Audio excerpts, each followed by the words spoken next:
Pro Group Management. Workers' comp that works for you.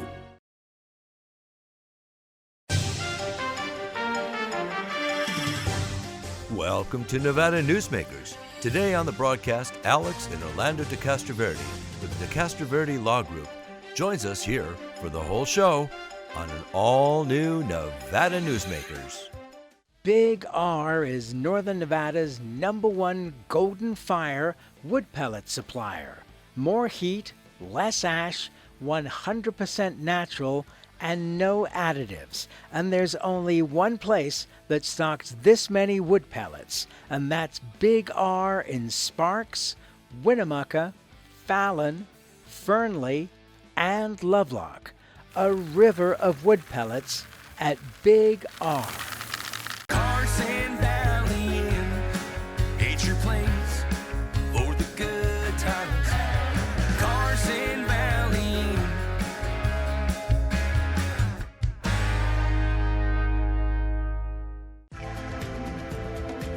Save money and take transit.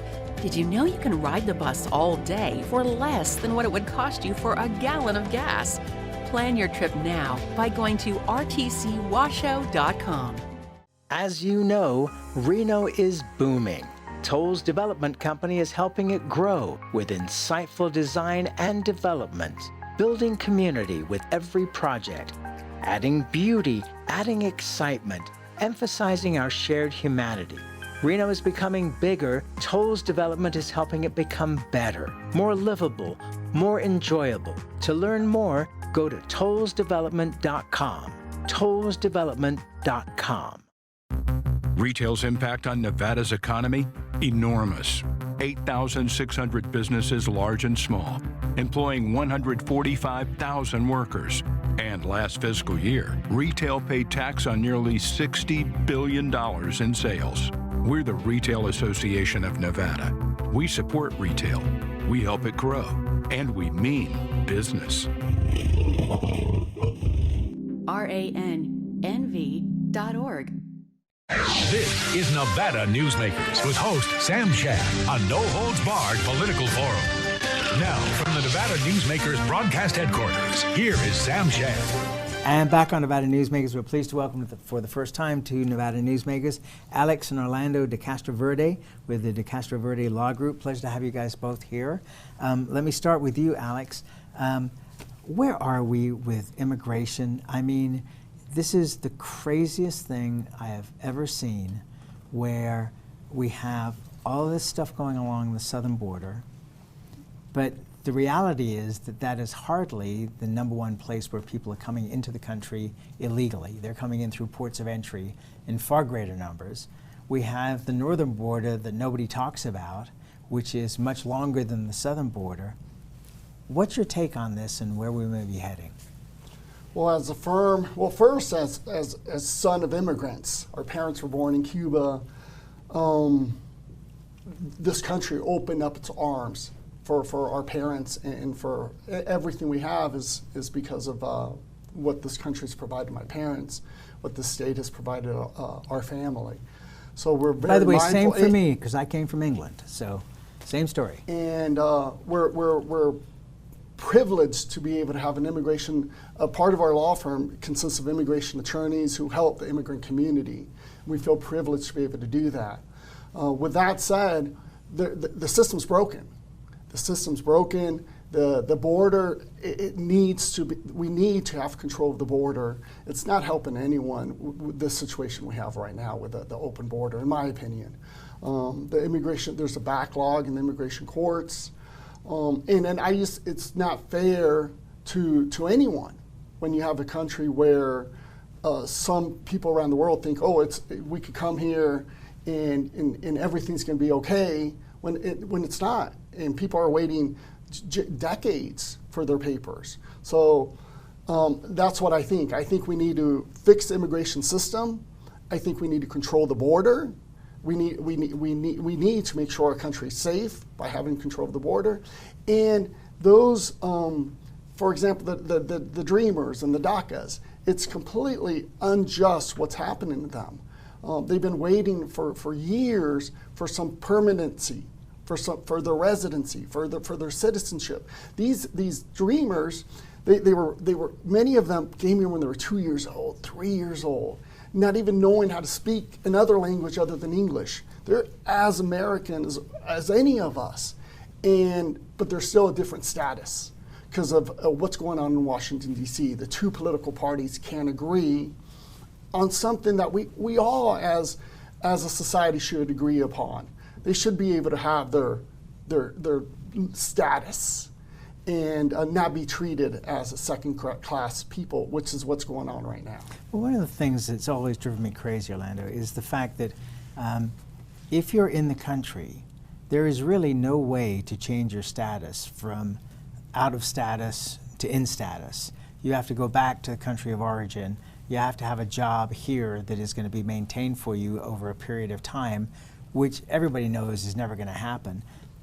It's been since 1986 that Ronald Reagan got immigration reform passed at that point in time with amnesty. And I know a lot of people get crazy when they hear the word amnesty, but there's so many problems connected with this large population of people that don't have status that have been here for 30, 40 plus years. Yeah, very true.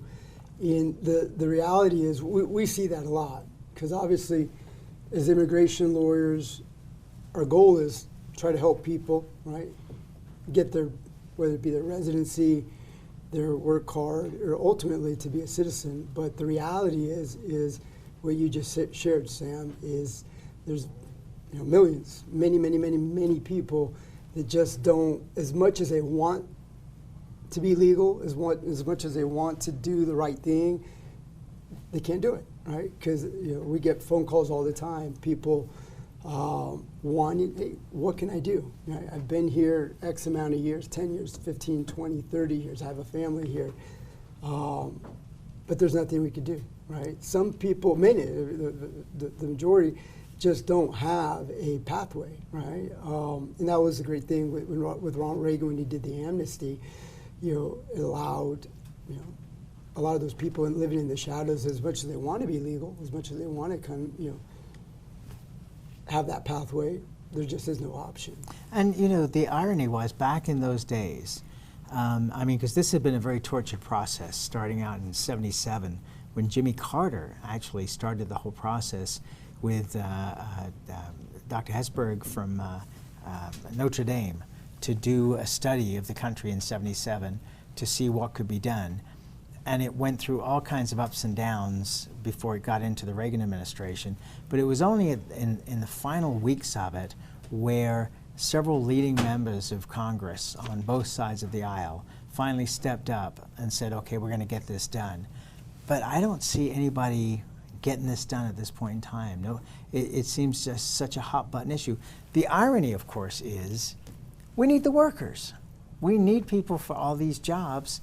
Here in Nevada, we could use a lot of people in construction and healthcare. The list goes on.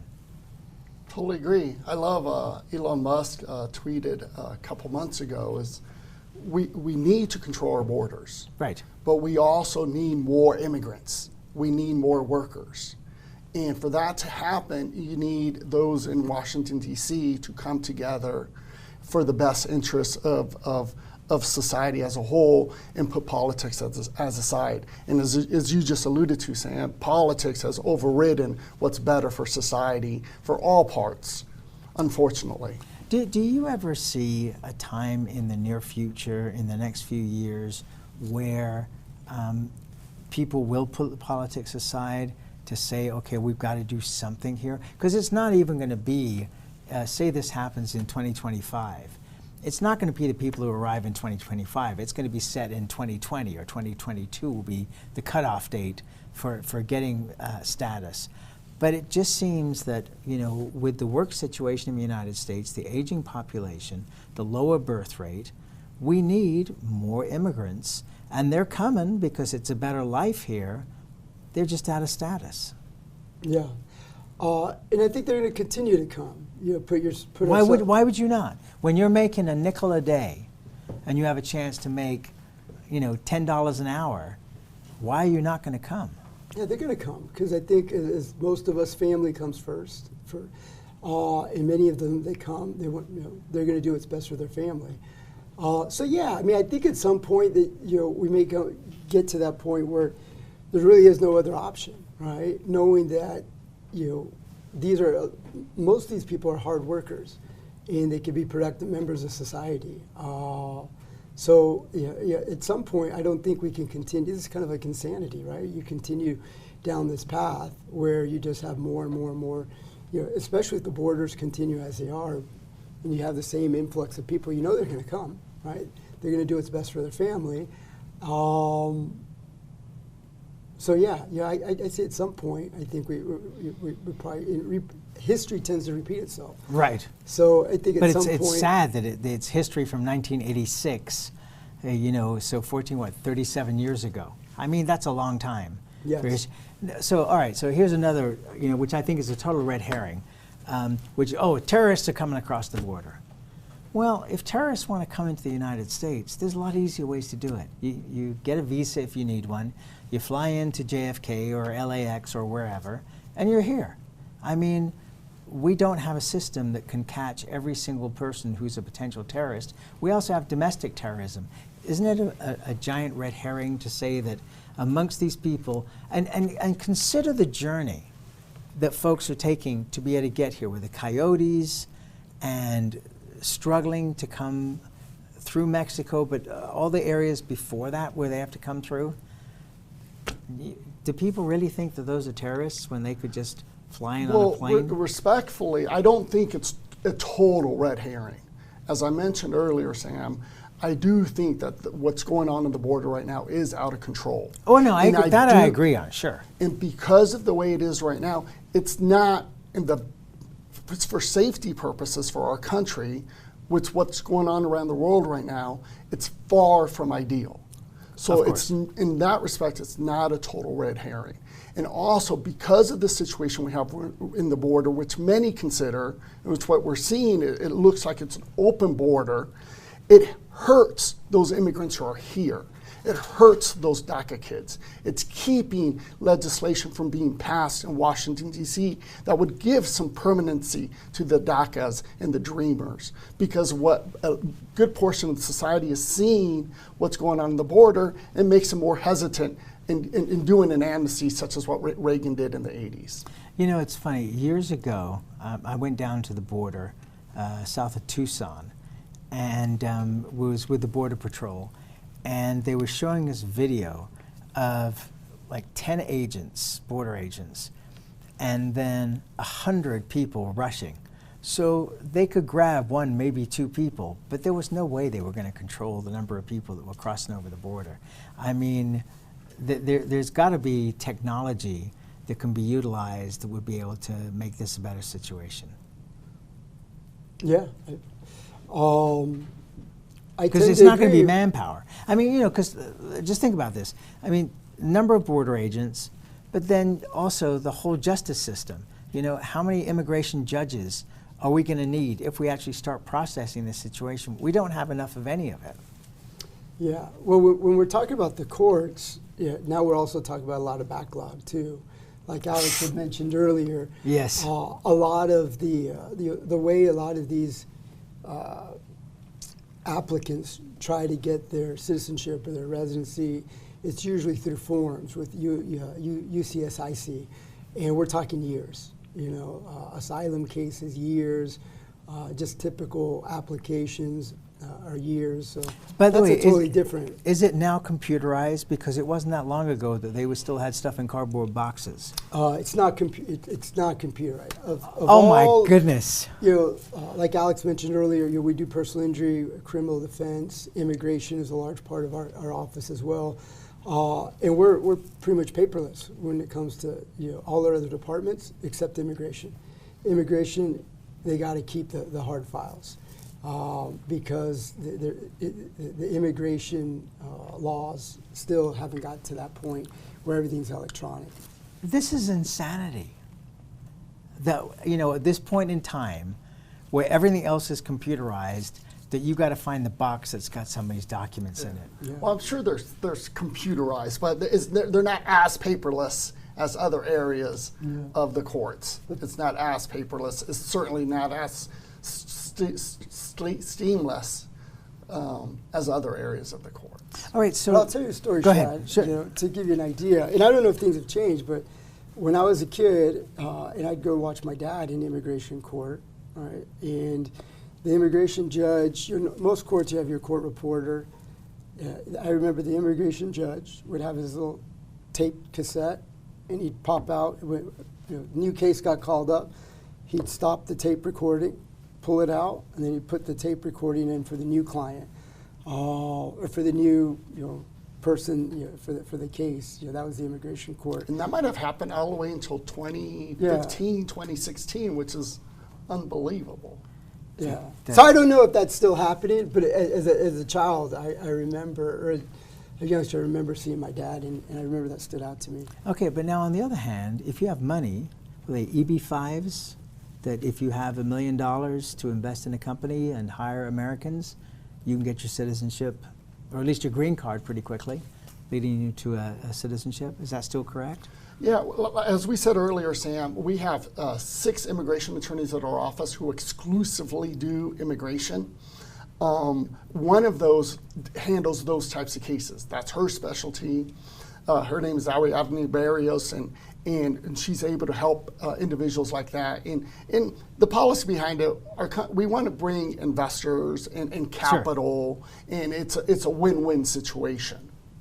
Right. Oh, yeah, to say the least. But I mean, I'm just pointing out that there's an inequity between some poor person who has struggled to make it to the border, swum across the river, and arrived in the United States versus somebody who's got $1 million and can create jobs. Not that I'm knocking that, but I'm just saying this disparity. Let's take a break. We'll come back much more. We'll be right back after this time out. Pro Group Management specializes in providing industries with the necessary components to satisfy and exceed workers' comp requirements. Every business has unique needs and specific regulations. Pro Group Management stays ahead of the curve, providing up-to-date services to keep your industry in top form. Discover how we simplify your tasks, improve efficiency, and reduce expense to keep you moving in a positive direction. Pro Group Management, workers' comp that works for you. Truck drivers are some of the hardest working people you'll meet, delivering over 70% of America's freight and 92% of Nevada's. When there's a natural disaster, they're delivering critical supplies to help those communities recover and rebuild. Every sector of the economy and our nation's military rely on truck drivers. So let's take a moment to say thank you. On the open road or city streets, our truck drivers are rolling to make our economy and our nation stronger. Trucking moves America forward. What do you count on? You count on your power every day. At NV Energy, we've always powered what's important to you, but we're not looking at the past. We're focused on the future. While our standards are high, our rates will remain low. And our commitment to renewables isn't just meeting standards, but leading the way. Because you can count on more than just your power. You can count on the company who brings it to you. That's our promise.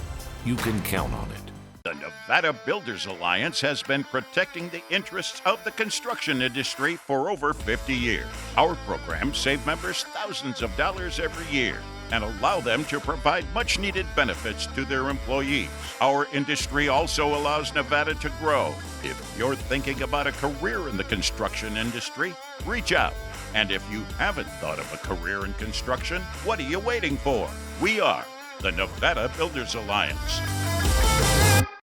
This is Nevada Newsmakers. And back on Nevada Newsmakers, we continue our conversation with Alex and Orlando de Castroverde with the de Castroverde Law Group. Tell us your dad's story, because it's quite a story of a journey from Cuba to becoming a citizen. Well, my mom and dad were born in Cuba.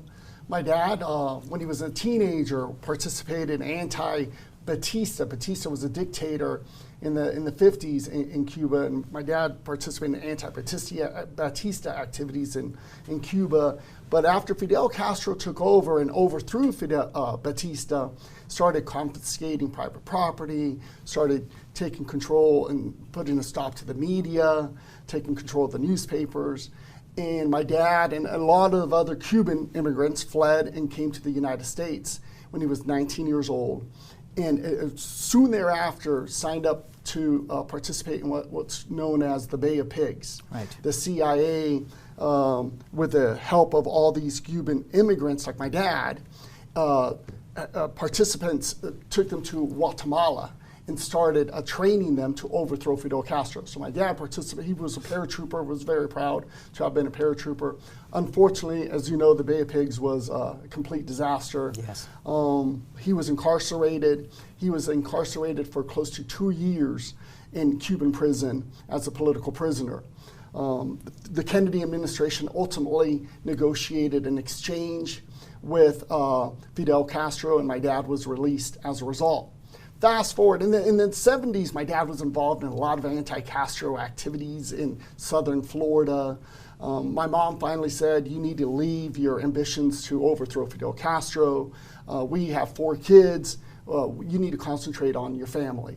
That's why we ended up in Nevada. We ended up in Reno in 1978.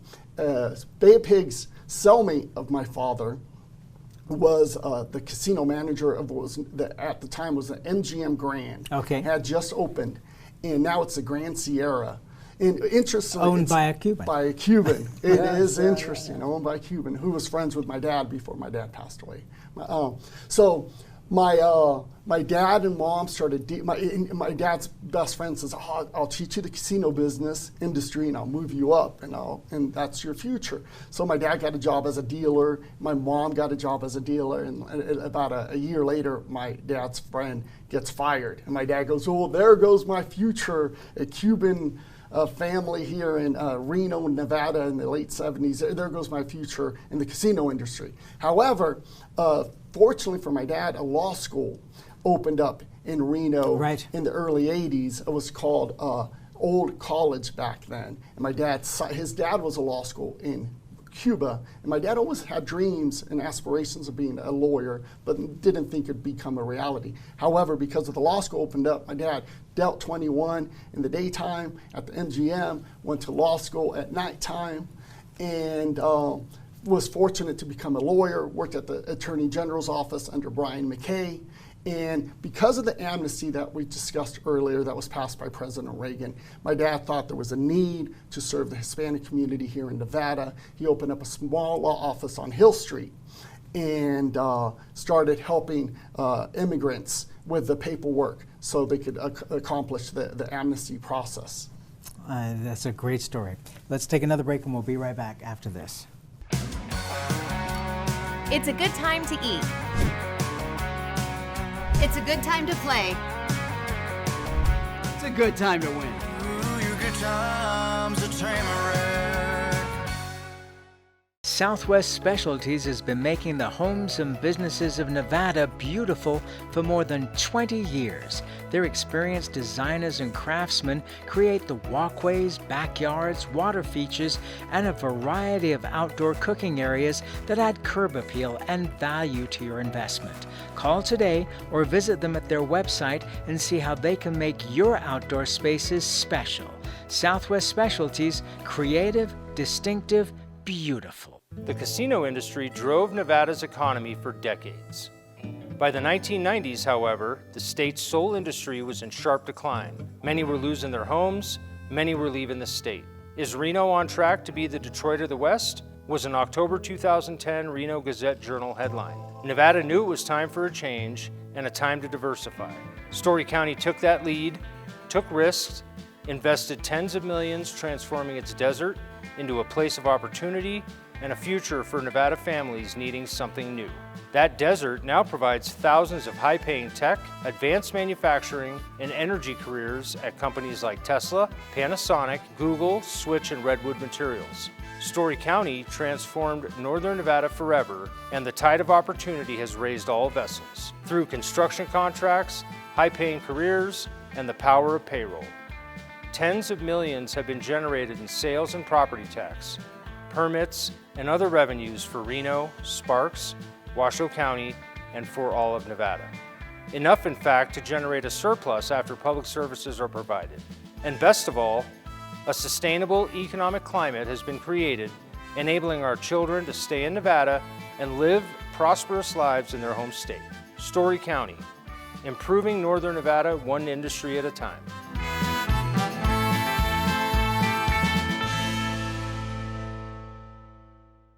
This is Nevada Newsmakers. And back on Nevada Newsmakers, we continue our conversation with Alex and Orlando de Castroverde with the de Castroverde Law Group. Orlando, do you see a time in the near future where there may be more normalized relationship between Cuba and the United States? Or is that just a long ways off still? Well, hopefully, we have a free Cuba at some point in the near future, like my brother had shared, my father, a big part of his life was trying to fight for a free Cuba. And me growing up as a little kid, as a child, I remember going to Cuban American Foundation dinners every year in LA. So it would have to be a revolution?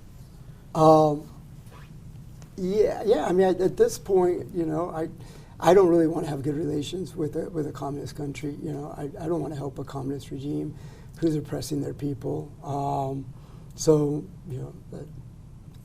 mean, my hope is for a free Cuba, right? And then we could have good relations with the country. And that's where we got to leave it. Gentlemen, thank you so much for doing this. I really appreciate it. It was great to have you here. It's our honor. Thank you. And we'll be right back. For 50 years, Nevada Heating has been keeping people comfortable in their homes. At Nevada Heating, call the Do It Right guys and get the heat back on today. Call us today and we'll fix it today. That's the Nevada Heating way. Why freeze for days on end when Nevada Heating can get your furnace fixed today?